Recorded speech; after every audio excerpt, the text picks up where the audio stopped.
Folks, if you're all at all like me, do you ever watch the news and wonder what is happening to our world?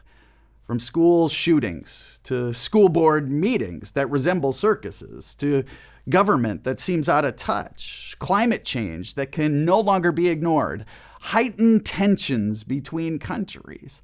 I mean, you turn on the news and most days, don't we wonder what's happening to our world?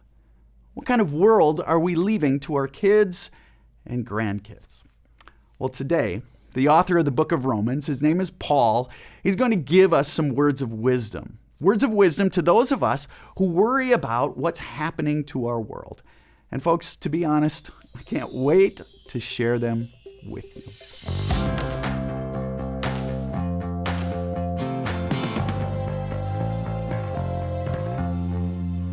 Friends, growing up, one of my favorite musicians was Billy Joel.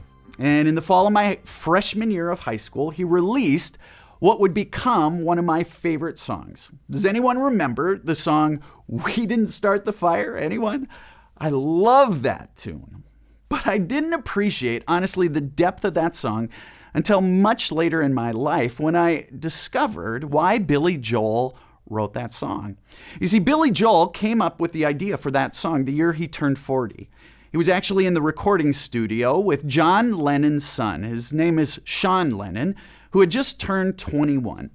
And Sean Lennon, this 21-year-old, was lamenting about how hard it was to turn 21 in 1989.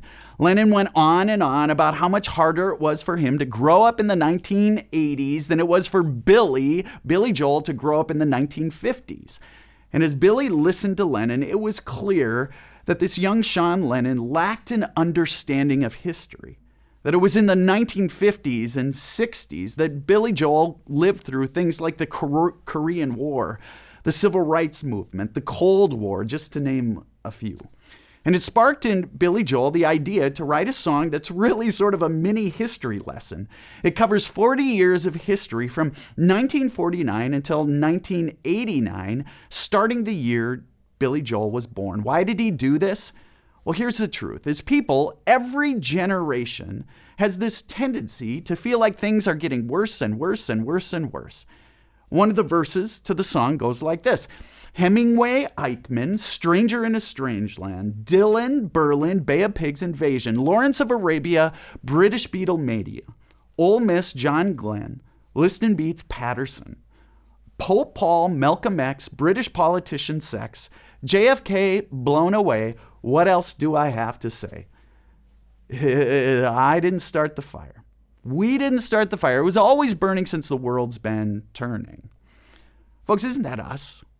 I mean, we listen to the news and we're sure it's all going to hell in a handbasket. We didn't start the fire, and honestly, we have no idea how to put it out.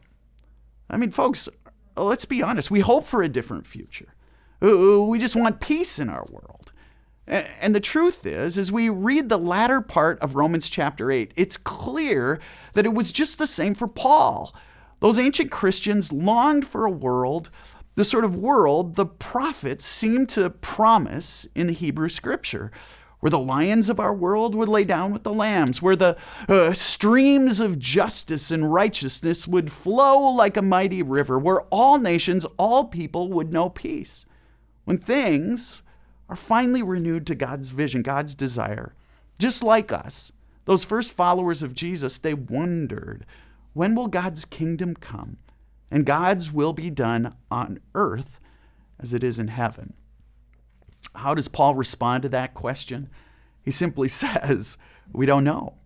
We don't know how, when, or where God's kingdom will come. We don't know when God will establish God's reign of peace on earth as it is in heaven. And yet, Paul says, God promised it. So who are we to doubt? Paul sort of passionately lays it all in God's hands. The Spirit, Paul confidently says, intercedes on our behalf with sighs too deep for words to express. For Paul, the God whose reign extends over all time and space ensures us that our prayers are heard and is causing all things to work together for good for those who love. Paul writes, if God is for us, who can be against us? He did not spare his own son, but delivered him up for who? for us.